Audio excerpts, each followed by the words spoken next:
वाईट हेतूने 14 वर्षाच्या अल्पवयीन मुलीचा हात पकडून विरोध करताना मारहाण करण्याची धक्कादायक घटना शहरातील एका परिसरात घडली। प्रसंग अवधान दाखवून या मुलीनं आरडाओरडा केल्याने पुढे होणारा अनर्थ टळला।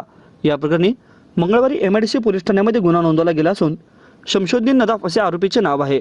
यातील अल्पवयीन मुलगी ही शहरातील एका परिसरात राहते।